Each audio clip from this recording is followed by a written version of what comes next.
과기정통부 민간합동조사팀에 의해서 쿠팡에서 3,370만 건의 계정 정보가 고객명 전번 등이 1억 5천만 번 정도가 조회되었음이 밝혀진 2월 10일 화요일 오후의 뉴스 바이 데일라이트입니다. 브리핑 시간 김민하 평론가와 함께합니다.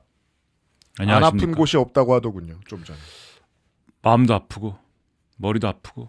마음은 왜 아프죠? 자민당이 너무 크게 이겨서?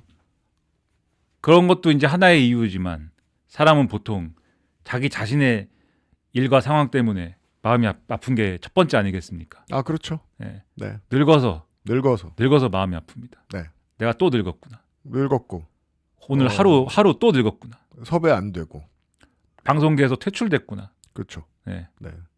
공익근무했고 그거는 자랑스럽죠. 네, 대한민국 민원의 최전선에서 좋았던 것들을 기억해요. 200 몇십 개 민원을 내가 딱 그 가르마 딱 타주고 선생님은 건설과로 가시라. 선생님은 뭐 무슨 과로 가시라. 세무과로 가시라. 딱 하고 공무원 이거 접수해 주세요 하면은 내가 컴퓨터에 다 입력하고 가끔 갑질도 하고 아 이거 지금 가져오시면 어떡해요. 그런 것도 하고. 제가 진짜 눈치가 없거든요. 어릴 땐 더 했습니다. 왜냐하면 사람 볼 시간에 뭐 게임하고 책 보고 집에 가만히 있으니까. 그래서 어린이들도 청년들도 사회생활을 하잖아요. 그걸 이제 20년, 30년 지나서 보니까 아 그때 쟤는 내가 싫었구나. 오. 아 그때 쟤는 밴드 보컬 자리가 필요했구나. 오. 뭐 혹은 그 썸녀는 내가 싫었구나. 뭐 이런 것들이 이제 자영아. 몇십 년 뒤에 떠오르는 거예요. 오. 몇십 년 뒤에. 근데 정치적인 메시지도 그렇거든요. 오. 예. 오늘은 여기까지만 말해놓고 일이 더 나빠지면 나중에 또 이야기를 하겠습니다. 이거 사실 2주일 동안 하고 싶었던 얘기를 최대한 얌전하게 전해드렸고요. 오. 누가 미워해요? 아 누가 누굴 미워해요? 제 얘기는 아니에요. 아 그래요? 정치 얘기였어요. 저는 네. 저도 이제 살면서 과거에 좀 더 인간관계를 잘 가져갈 수 있었을지 않았을까 이런 생각 많이 합니다. 구글 포토 이런 거 열면은 구글 포토라고 있잖아요. 그렇죠. 2001년 사진부터 다 저장돼 있어요. 구글 클라우드를 썼던 사람들은 지금 그렇죠. 네. 저도 저 애플 클라우드에 그렇게 쌓여 있어요. 네. 제가 그 LCD 모니터 공장에서 아르바이트를 했는데 네. 그 아르바이트한 돈으로 소형 디지털 카메라를 샀어요. 그렇죠. 그 당시 캐논 익서스 330이라고. 얼마나 많이 찍었겠어 사진을 그때. 되게 열심히 찍고 다니더라고요. 온갖 사진을 다 찍어가지고 네. 다 컴퓨터에 저장해놨는데 어느 날 그 구글 포토라는 게 새로 생겨가지고 그걸 다 백업한 거예요. 그러니까 내 자료에는 거의 2000년대 초반 사진부터 쭉 있죠. 그때 당시에 이 같이 놀았던 애들 사진이 다 있죠. 대학 친구들부터 시작해서. 근데요. 근데 얼굴을 보면서 얘하고는 왜 싸웠지? 아 그렇죠. 얘를 왜 그렇게밖에 그 생각을 안 했지? 사구체 논쟁 같은 거였나 봐요. 네. 그런 걸 생각하면서 오늘의 나는 어떻지? 그렇죠. 오늘의 나도 여전히 인간관계에 실패하고 있고 왜 그럴까? 지금 요즘에 저는 컴퓨터하고만 대화를 하더라고요. 사람하고 대화를 하지 않고 제 컴퓨터하고 대화를 주로 합니다. 네. 컴퓨터랑 말이 통해서 너무 좋다. 네. 다예요? 네. 컴퓨터하고 셀카 찍어요 그럼.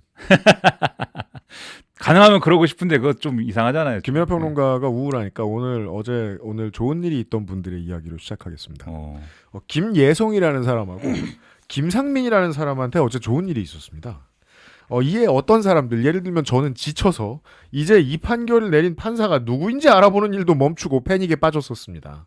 그 얘기는 잠시 후에 박판규 변호사가 좀 해주실 거고 김예송이라는 분은 김건희와의 친분을 내세워서 대기업으로부터 무지 많은 투자를 유치한 혐의가 있었습니다. 이걸 집사게이트라고 불렀죠. 재판부는 이 중에 24억 횡령한 것은 무죄, 김건희와 관련된 혐의는 김건희와의 관련성 증명이 부족하다면서 공소를 기각했고요. 김상민이라는 분은 검사였습니다.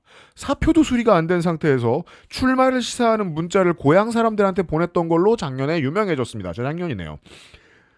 어찌 그리 기백이 넘치나 하고 봤더니 김건희에게 매우 비싼 그림을 주고 공천 청탁을 했더라는 것이 특검의 수사 결과였는데 이 혐의도 무죄였습니다. 이 그림을 산 것이 김상민 씨인지 합리적 의심의 여지 없이 증명됐다고 보기 어렵다고 판결문에 그렇게 썼습니다. 김상민 검사와 김혜성 대표 무죄 기념사를 해주시겠습니다. 김민하 평론가가. 정신 차려! 네, 이렇게 하면 되나요? 정신 차려, 이놈들아! 축하합니다. 네. 정신 차려, 똑바로 살아. 근데 이제, 판결 얘기는 뒤에 해주신다고 했으니까, 그 판사에 대한 불만이 상당하죠. 사법부에 대한 불만이 상당합니다. 근데 그건 이제 뒤에서 말씀해 주신다고 했으니까.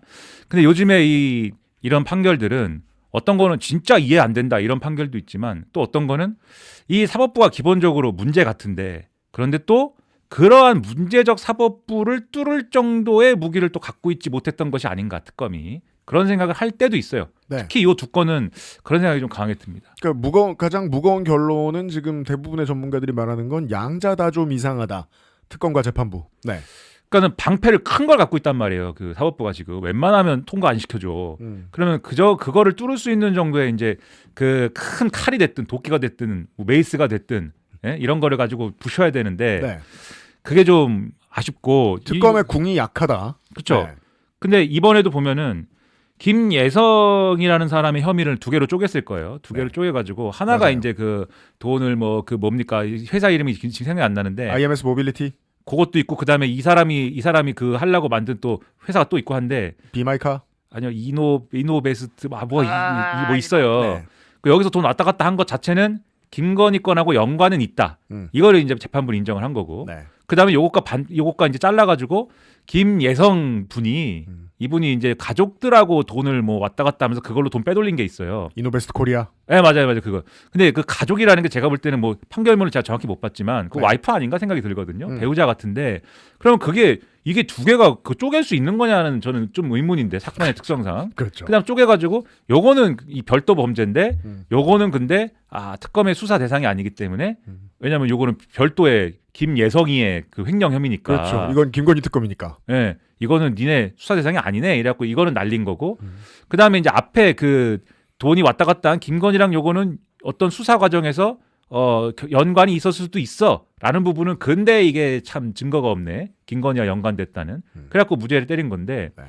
그러면은 이 부분에서 우리가 쉽게 생각할 수 있는 거는 아까 사법부 얘기는 좀 변론으로 하고 그건 어차피 뒤에서 할 거기도 하고 뭐 하여튼 뭐 그건 당연한 뭐 어떤 상수로 두고서라도 좋아요. 그러면 김건희하고 연관돼 있는 어떤 증거가 명백하게 있었으면은 요 방패는 뚫을 수 있었던 거 아니냐라는 생각이 들거든요. 물론 수사 과정에 그게 그렇게 쉽게 나오지 않죠, 당연히. 네. 쉽게 나오지 않고 관련자들이 다 입 다물고 있고 특히 김예성이는 해외로 막 도피하고 이랬는데 죽을 똥살똥 도망치다가 겨우겨우 잡혔는데요. 그렇죠. 그러니 그게 있을 리가 있겠느냐라고 하는 생각도 들지만 근데 여전히 이제 수사가 정말 최선을 다해서 진행된 것이냐는 조금 물음표가 남아 있는 가운데 그다음에 이제 김상민 건을 보면 김상민 건의 경우에는 본인이 이제 선거 치르면서 오버한 거는 그거는 이제 유죄라는 거예요. 그렇죠. 예. 근데 그 그림은 아까 말씀하셨듯이 이게 그림이 일단 김건희하고 무슨 관계가 있는지는 잘 모르겠다. 잘 그리고 모르겠대요. 이 그림이 이제 김건희로 간 것도 아니고 그 화백의 작품을 김건희가 특히 좋아했지만 예. 그건 법적으로 인정될 수 없는 증거입니다. 그렇죠. 그럼 뭐 정황은 그럴 수 있는데 네. 이게 그림이 김건희네 집에서 나왔다든지 최소한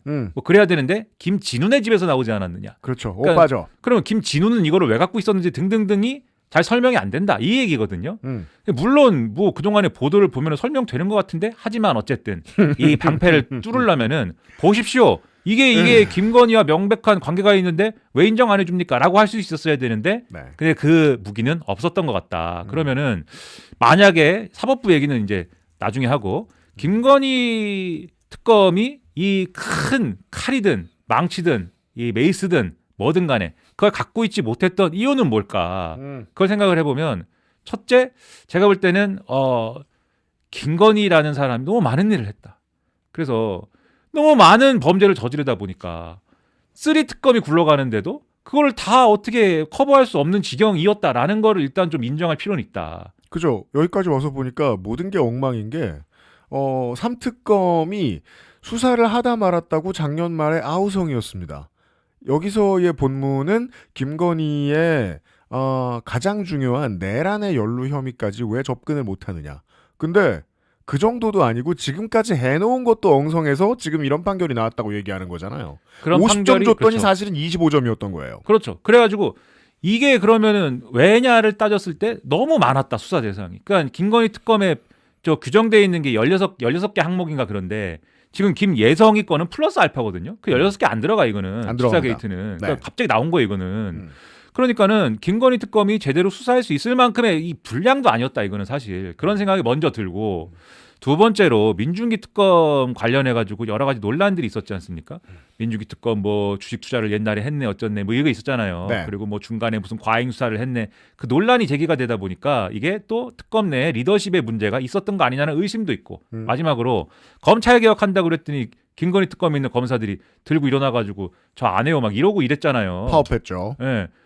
검사 수사권 안 준다면서요. 검사가 수사 안 해도 수사하지 말라면서요. 우리한테 수사 왜 시킵니까? 막 이랬잖아요. 그렇죠. 혼날라고. 검찰 전체를 대변해서 파업을 했어요. 검찰의 수사권을 저 수사 기소를 분리한다고 그랬지. 언제 특검의 수사 기소를 분리한다고 그랬습니까? 그 사람들은 특검법에 의해서 파견돼 가지고 수사를 하는 사람들인데. 그래서 어쨌든 그따위로 굴었죠.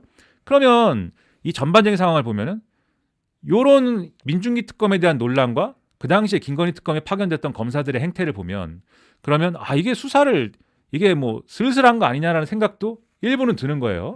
맨날 뭐 우리더러 과잉 수사라고 하고 정치 수사라고 하는 가운데 우리를 커버를 해줘야 되는 저 특검도 사실은 뭐 이렇고 사실은 그 민중기 특검의 그 주식투자 얘기는 어떻게 나왔는지 그것도 한번 알아봐야 될 문제라고 저는 생각하는데 네. 아무튼간에 이 특검이랑 우리 대장이라는 사람은 이렇고 정부에서는 뭐 이거 수사하지 말라는데 내가 왜 하냐 이런 가운데 이런 결과가 나온 측면도 있지 않겠느냐.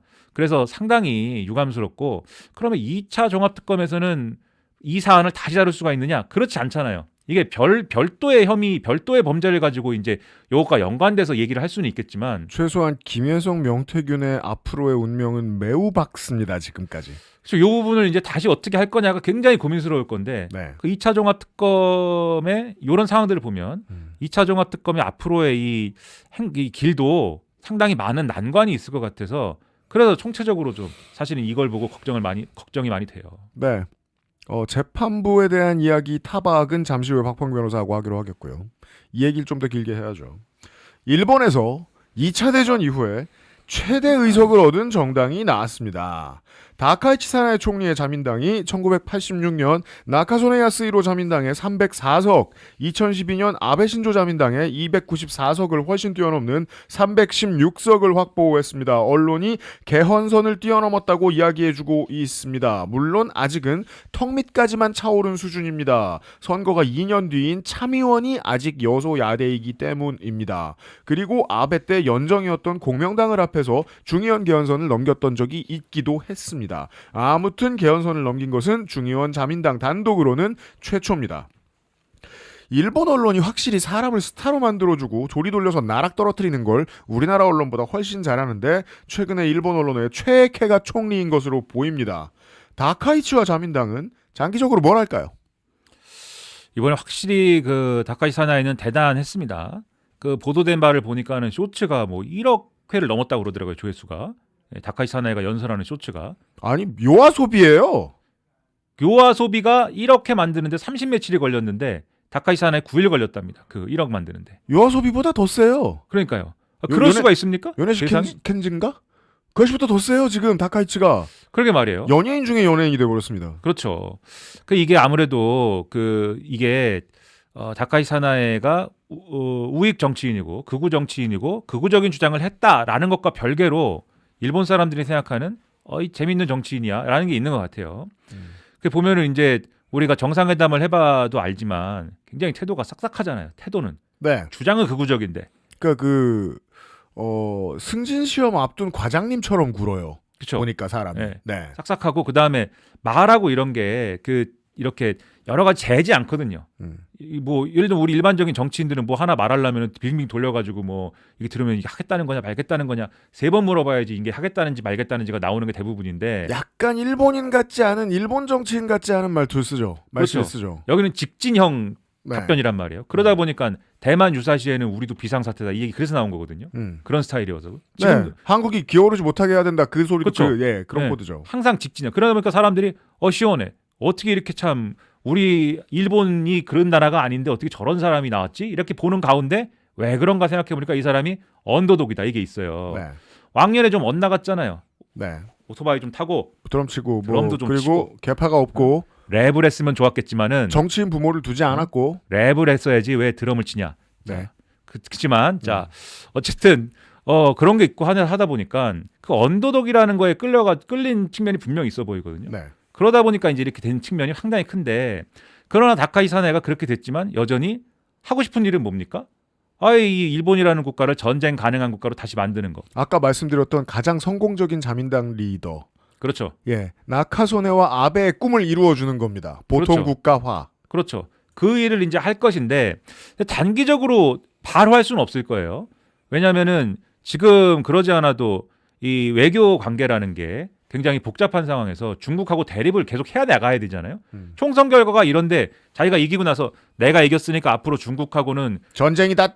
아니 중국하고는 잘 지내겠습니다. 이럴 수가 없잖아요. 네네. 사람들이 중국에 대해서 시원한 말 잘했어 이렇게 해가지고 지금 밀어준 건데 그러니까 중국하고 앞으로 이제 그 계속해서 갈등 관계를 이어 나가야 되는데 그러면 윤석열처럼 이제 어정쩡하게 화내고 뒤로는 협조하자고 조르는 이 정도. 네. 그 중국하고 강하게 가려면은 한국이나 미국하고는 잘 지내야 될 거 아닙니까? 네. 그래야지 이게 뭐가 선이 그어지는 거잖아요. 그렇죠. 그래서 하고 싶은 대로는 일단은 단기적으로는 못 할 거예요. 그게 뭐냐면 예를 들면 당장 20 며칠 날 독도를 독도. 가증스럽게도 일본인들은 다케시마라고 부르고 있는데 그러니까요. 다케시마의 날에 참석 안 하거나 축전도 아주 조그맣게 보내거나 그리고 장관을 보내지 않거나 할 것 그렇죠. 같아요. 네. 그런 거에 좀 자제한다든지 아니면 야스쿠니를 네. 올해는 안 간다든지 그러니까 뭐 최대 곡물도 안 보낼 수 있습니다. 제가 보기에는. 그렇죠. 이렇게 조심해가지고 단기적으로는 할 건데 네. 그리고 단기적으로 조심하면서 뭘 가지고 이제 이슈화 만들 거냐면 일종의 경제 안보 이런 거 할 거예요. 오늘 보니까 네. 조선업에 투자하고 그다음에 반도체 이제 반도체에 관련된 뭐 이런 거 투자하고 이미 일본 언론은 사나이 노믹스 네. 하던데 뭐 그런 거 하겠죠. 방산 투자하고 네. 근데 이게 다 일종의 경제 안보 이런 것하고 연관이 있는 거잖아요. 조선업 하면은 군함 만드는 능력을 갖추는 것이고 반도체 뭐 말할 것도 없고 원래 압도적으로 이기면 경제 정책 하는 겁니다. 더. 그렇죠. 근데 이 분야가 그냥 아베 신조 때처럼 그냥 돈 풀기가 아니고 앞으로 전쟁 가능한 나라를 만드는 데 필요한 어떤 영역들에 돈을 뿌리는 거죠. 산업 플러스 군사죠. 그렇죠. 조선업 그런 거고 방산 그런 거고 반도체 말할 것도 없고 모르는 분들 많은데 일본도 무기를 만드는데 수출을 할 수 없으니까 법적으로 그쵸. 자위대만 쓰죠. 그래서 살상 무기 수출 허용 열 거고 이거 네. 아마 열 거고 이런 거를 착착 그 밑밥을 준비할 것이고 중기적으로는 이제 개헌 논의를 하겠죠. 개헌 논의를 해가지고 실제로 이제 전쟁 가는 국가로 가기 위한 이런 그 안도 만들어야 되고 그 안에 대한 당내 논의도 해야 되고 뭐 이래야 될 거 아닙니까? 유신회랑도 코드도 맞춰야 되고 이런 거 해야 될 거잖아요. 그런 걸 막 할 것이고 그러다 보면은 이제 뭐 참여연 선거 해야 될 텐데 참여연 선거에서 또 한 번 이거 해가지고 한번 참여연에서도 다수당 되겠다 이걸 할 거. 지금은 이제 소수니까 그렇게 갈 것이고 그래서 요거를 해 나갈 것인데 그러면 중참 양원에서 이제 이 평화헌법 개정안을 낼 수 있게 되면은 그걸로 끝나느냐? 국민 투표를 해야 됩니다.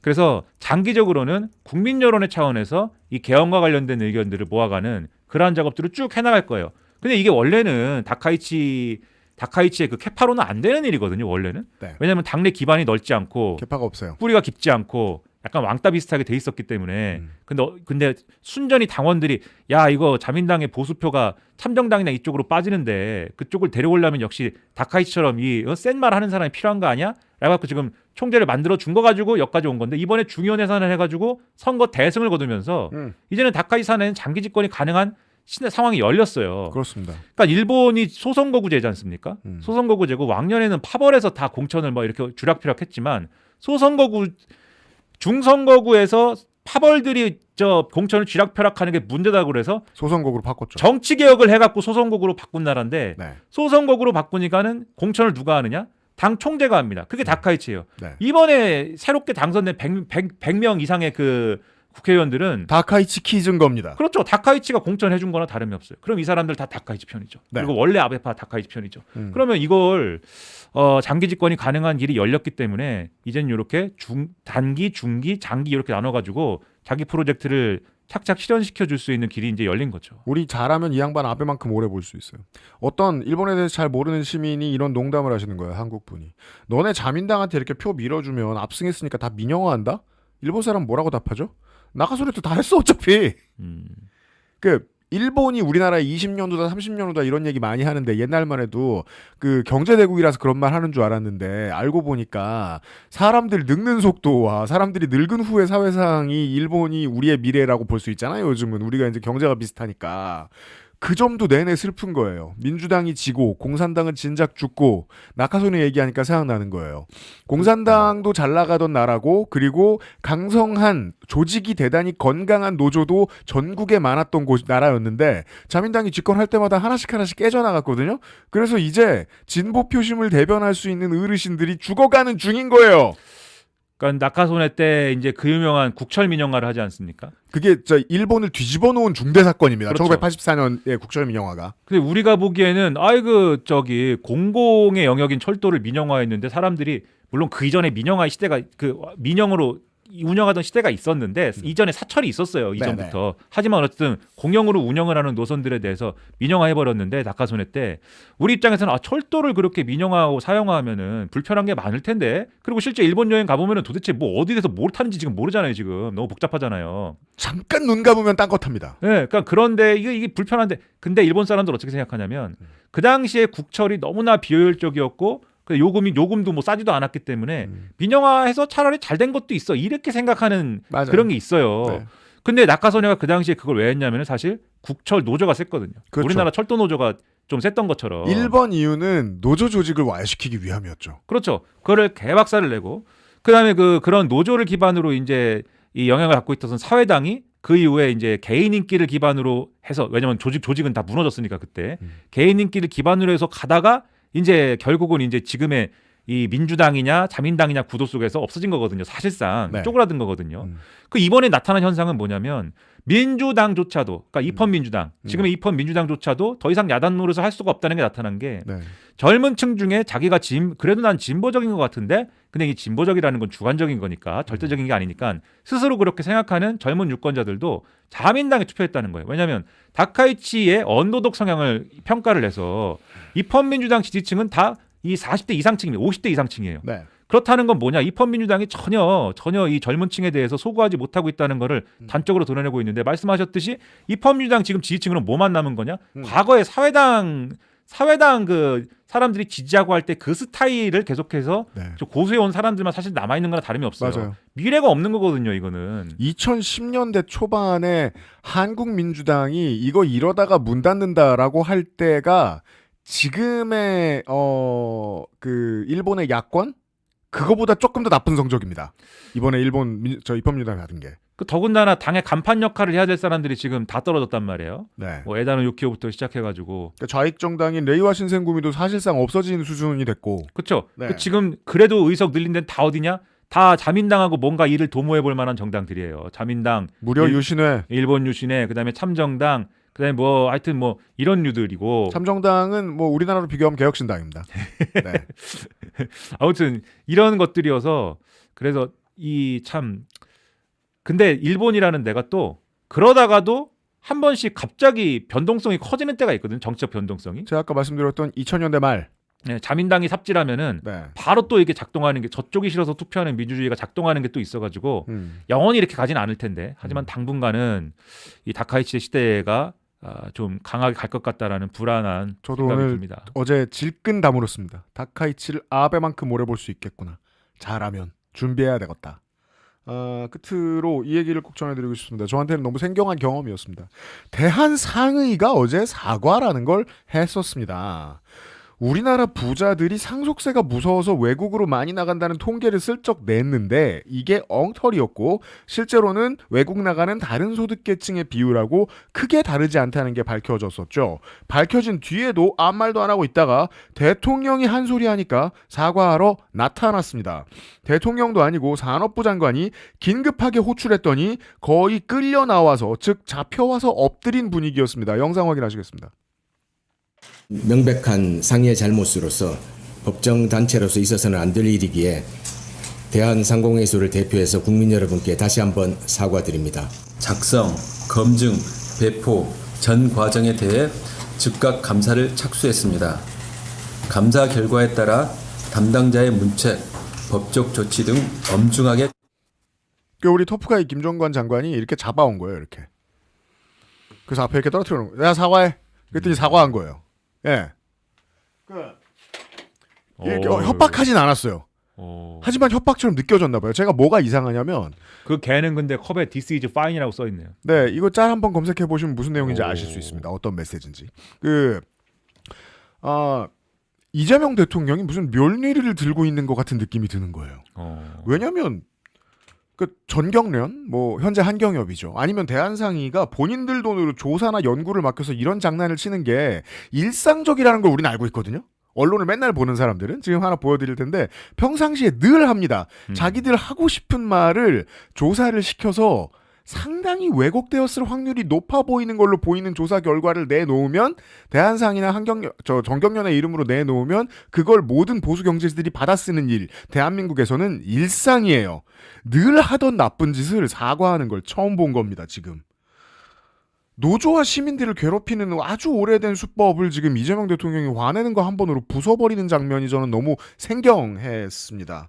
보수 경제지의 너무 중요한 기술 중에 하나가 타격을 입은 저한테는 약간 상징적인 사건이었습니다.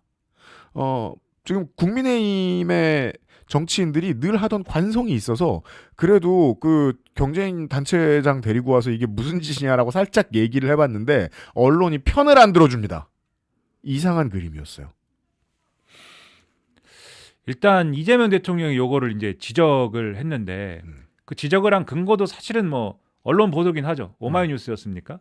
이쪽에서 이제 이 보도의 이 문제점을 지적을 한 거예요. 네, 팩트 체크 해주는 곳들이 있었어요. 이게 이래서 되겠느냐? 이게 이 내용 자체가 이 통계입니까? 뭐 아무튼 그 내용 자체가 이미 영국이나 이런 데서 가디언이나 이런 데서 야 이런 방식으로 하는 게 어딨냐라는 지적을 이미 했다. 해외 언론도 네. 그러니까 이 어떤 그 자본의 이동 그러니까 자본가들이 해외로 이사 가는 이유가 세금 때문인지 뭔지 추적할 수가 없잖아요.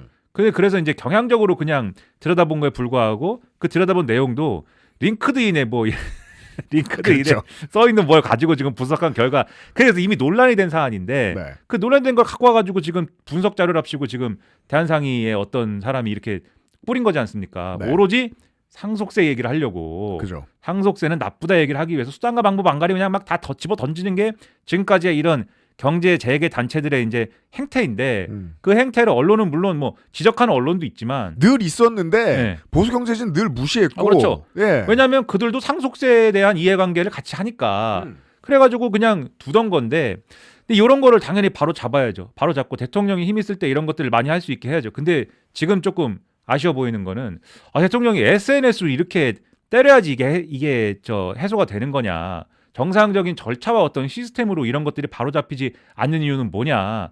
사실은 그런 것이 좀 아쉽고 오늘 대통령이 그 말을 했죠. 그렇죠. 나 혼자 한다고 될 일은 아니다. 그렇죠. 네. 그러니까는 좀 언론도 그렇고 또 국회도 그렇고 그다음에 우리 정부 부처들도 그렇고 이런 부분에 있어서 이 사실 원래 했어야 되는 일 아닙니까?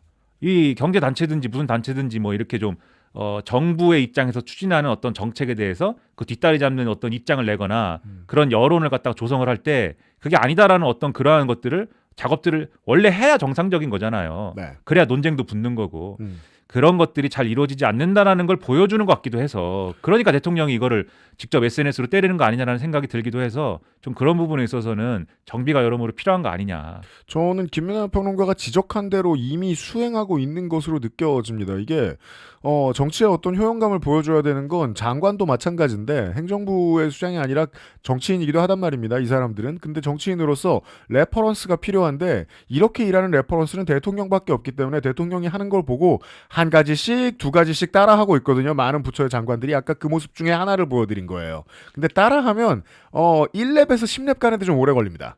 10렙에서 70렙 금방인데 그렇기도 하고 또 보여주지 않을까 합니다. 이번에 요걸 한 것으로 사실 대통령이 지적하니까 말씀하신 대로 부총리 나와서 한마디 하고 산업부 장관 나와서 한마디 하고 이렇게 쭉 연결된 거거든요. 국세청 나와서 한마디 하고 쭉 네. 연결된 건데 근데 이제 요것에 더해서 우리 사회의 어떤 그 담론 구조라는 것 자체가 그러니까 요거는 결국 이제 한계가 있는 거거든요. 이렇게 네. 가는 거는. 왜냐하면 장관직이 영원하지 않고 대통령도 영원하지 않아요.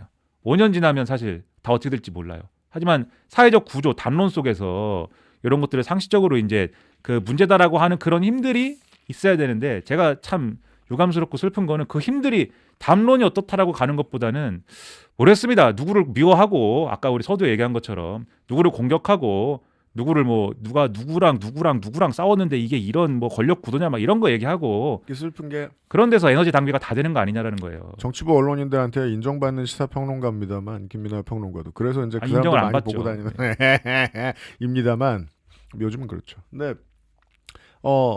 정치부에 주로 다니는 언론인들이 마치 그 대학교 때 우리 학부에서 1학년 성적 제일 높은 과에 들어간 것 같은 기분 같은 게 있거든요. 우리나라 언론에. 그 하입이 좀 깨지는 날이 가까이 다가오고 있습니다. 정치부 언론은 할 수 있는 게 많이 없습니다.